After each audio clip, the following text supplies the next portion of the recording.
This morning at 8:47 a.m. Eastern, a federal court filing just revealed what legal experts are calling the most extraordinary government lawsuit against a former president in modern American history. We're talking about $10 billion, not 10 million. 10 billion. And the internal crisis this has created inside multiple government agencies is absolutely unprecedented. Subscribe right now and turn on notifications. You won't see this coverage anywhere else. Here's what you need to understand. On March 14th, 2025, the Department of Justice, working in coordination with the General Services Administration, filed a lawsuit in the U.S. District Court for the District of Columbia, seeking $10.3 billion in damages from Donald Trump and the Trump Organization. The public filing happened at precisely 5:02 p.m. on a Friday evening, which anyone following Washington knows is when agencies drop their most explosive information, hoping it gets buried over the weekend. It didn't get buried. And what's happening behind closed doors right now is sending shockwaves through the entire federal government. These are public records, not anonymous tips. These are official court documents filed under penalty of perjury with the signature of multiple senior government attorneys. The case number is 125 CV0847. Anyone can look this up and verify what I'm telling you right now. This is real. This is happening. And the stakes could not be higher. Before we dive into the absolutely explosive details, hit that like button right now so this video reaches more people who need to understand what's actually going on. YouTube's algorithm rewards engagement in the first hour, and your like literally determines whether hundreds of thousands of people see this or whether it gets suppressed. Here is exactly how things unfolded. Before anyone dismisses this as political theater or just another lawsuit in a long line of legal battles, you need to understand the specific chain of events that led to this moment. This didn't happen overnight. This has been building for months, completely out of public view, until sources inside 3 separate federal agencies started noticing something unusual in late January. According to documents obtained through Freedom of Information Act requests filed by multiple news organizations, the General Services Administration began an internal audit in November 2024. This audit focused specifically on the transition period between the Trump and Biden administrations in late 2020 and early 2021. What they found triggered an immediate escalation to the Office of Inspector General. By December 18th, 2024, the IG had expanded the investigation to include the Department of Defense, the National Archives, and the Secret Service. The timeline is critical here. Stay with me. On January 9th, 2025, senior officials from the DOJ's Civil Division held what sources describe as a tense and heated meeting with White House counsel. The topic? Whether to move forward with what would become the largest financial claim ever filed against a former president. The meeting lasted 4 hours. 4 hours of lawyers arguing about evidence, legal precedent, and political fallout. On February 3rd, Attorney General Merrick Garland personally signed off on moving forward. That's significant.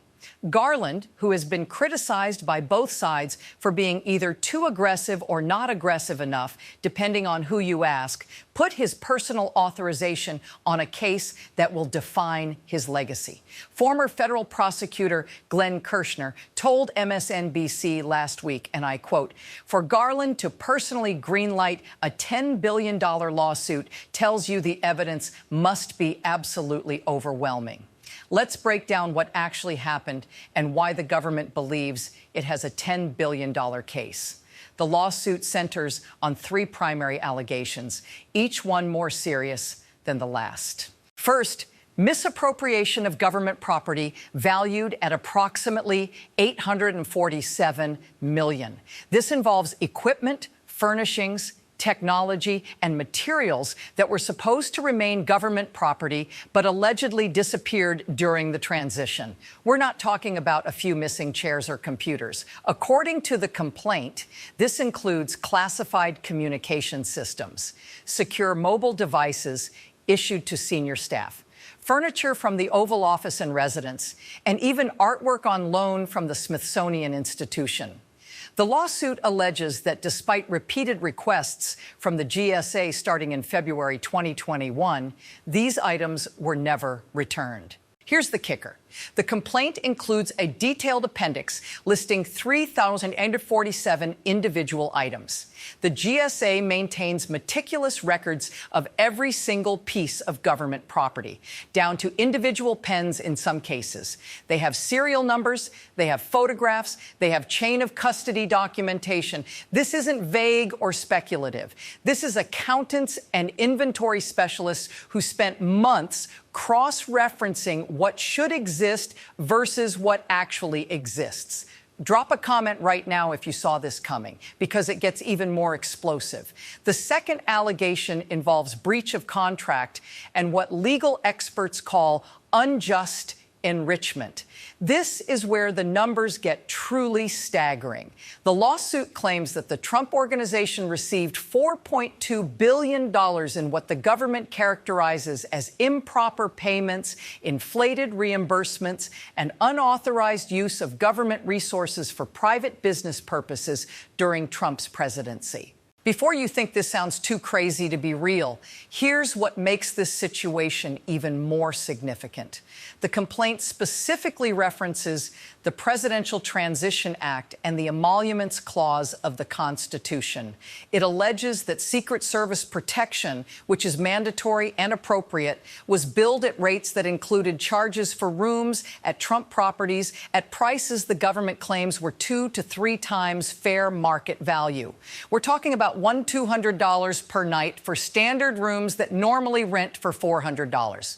Multiply that across 4 years, across multiple properties, across hundreds of Secret Service agents and staff, and the numbers compound exponentially. The lawsuit cites specific examples. On July 4th weekend 2019, the Secret Service was billed $317,000 for a 3-day stay at Trump National Golf Club in Bedminster, New Jersey. Government auditors later determined fair market value for equivalent accommodations would have been $89,000. The difference, $228,000, and that's just one weekend. Notice how this follows the same playbook we've seen in previous financial investigations. Document everything. Build the case with irrefutable paper trails. Make it about numbers, not politics. The complaint includes invoices, receipts, internal emails, and financial records spanning 1,243 pages of exhibits. Smash that like button if this is making sense so far, because what comes next will completely change your understanding of what's really happening. The third and most legally complex allegation involves what the complaint calls willful retention and conversion of classified national security assets, valued at $5.1 billion. Now, you might be thinking, how do you put a dollar value on classified information? Great question. The government's methodology is based on what it costs taxpayers to develop, gather, and protect that information, combined with the cost of damage control and remediation after unauthorized retention.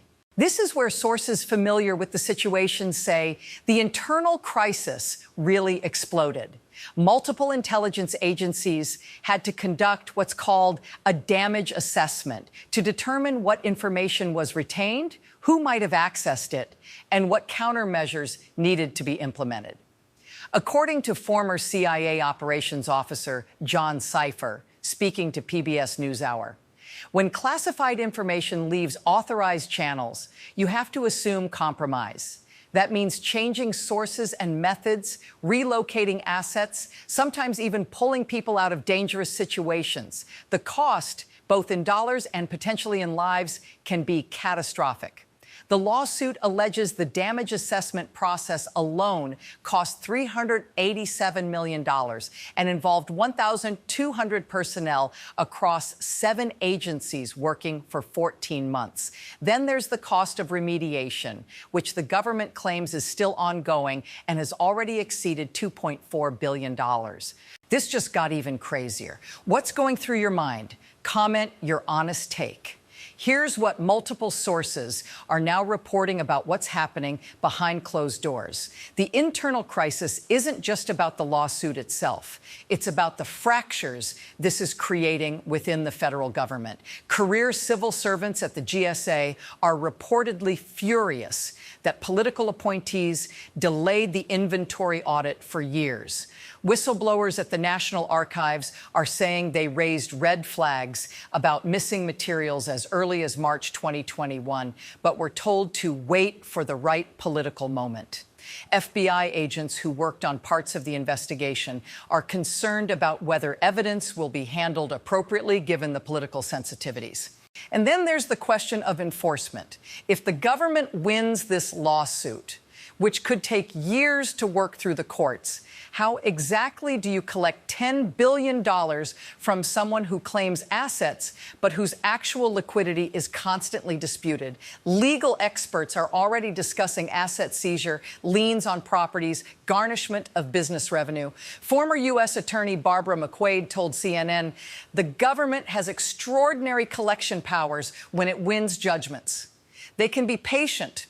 They can be thorough, and they have tools that private creditors don't have. Don't go anywhere. The most explosive part is coming next. Trump's legal team filed their initial response on March 21st at 4:55 p.m., just beating the deadline by 5 minutes.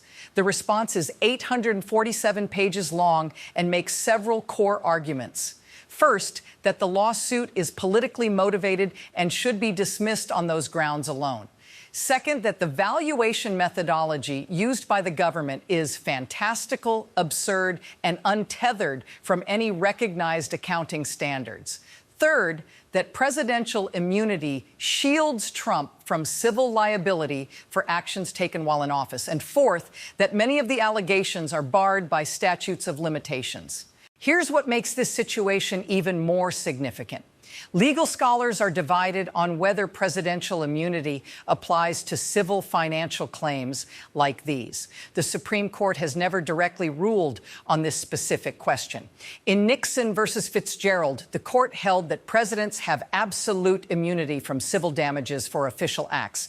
But this lawsuit argues these weren't official acts. These were, according to the complaint, personal financial transactions disguised as official business and theft and conversion of government property for private gain. Constitutional law professor Lawrence Tribe wrote in The Atlantic last week, and I'm quoting here, "If a president could simply take government property and claim immunity from any financial consequences, the office would be above all law in the most fundamental sense. That cannot be what the framers intended." On the other side, attorney Jonathan Turley argues in a Washington Post op-ed that prosecuting a former president through massive civil lawsuits sets a dangerous precedent that will turn every administration change into a legal battlefield where billions of dollars and decades of litigation become the new normal. If this blows your mind, hit that like button right now. Here are 3 specific things to watch going forward. First, the discovery phase. If this lawsuit proceeds past initial motions to dismiss, both sides will be able to demand documents, depositions, and evidence from each other. That means Trump's personal and business financial records could be subpoenaed. It also means government officials could be deposed under oath about their knowledge and decision-making. The discovery phase alone could take 2 years and generate tens of thousands of pages of new information. Second, watch whether other parties join the lawsuit. Several legal experts have suggested that individual states whose National Guard units provided security at Trump properties might have their own claims for improper billing. If states pile on with additional lawsuits, the total exposure could exceed $15 billion. Third, and this is critical, watch how the 2026 midterm elections affect this case. If control of Congress changes hands, you could see intense pressure on the Department of Justice, either to pursue this aggressively or to settle quietly. The political dimension cannot be separated from the legal dimension, no matter how much anyone wants to pretend otherwise. Pause for a second and hit the like button if you're finding value in this breakdown. Your engagement literally determines whether this reaches people who need to understand what's happening. Let me recap the key revelations, because this is a lot to process. A $10 billion lawsuit has been filed by multiple federal agencies against Donald Trump and the Trump Organization. The allegations include misappropriation of government property worth $847 million, improper financial transactions totaling $4.2 billion, and costs related to classified material retention and remediation exceeding $5.1 billion. The lawsuit is based on 1,243 pages of exhibits, including invoices, receipts, inventory records, and internal communications. Trump's legal team has filed an 847-page response arguing political motivation, improper valuation, presidential immunity, and statutes of limitations. The case could take years to resolve and has created an internal crisis within federal agencies about accountability, political timing, and enforcement. The future implications are staggering. If the government prevails, it establishes that former presidents can face massive financial liability for actions during their tenure. If Trump prevails, it potentially creates a roadmap for how future presidents can use government resources for private benefit while claiming immunity. Either outcome fundamentally changes the relationship between the presidency and accountability. The historical significance cannot be overstated. This is the largest financial claim ever filed against a former president. It involves more government agencies simultaneously than any previous case. And it's happening at a moment of unprecedented political polarization, where roughly half the country will see this as justified accountability, and the other half will see it as weaponized government persecution. Your thoughts always make the conversation better. What do you think the outcome will be? Do you think this lawsuit is justified, or do you think it's political? Do you think $10 billion is a reasonable valuation or wildly inflated? Get in the comments and let's have that conversation. Hit that subscribe button because you won't want to miss what happens next. This case will generate news for months, possibly years. There will be motions, hearings, rulings, appeals, and revelations we can't even anticipate right now. If you want clear, detailed analysis cutting through the noise and the partisan spin, this is where you need to be. Subscribe, turn on notifications, and I'll see you in the next one.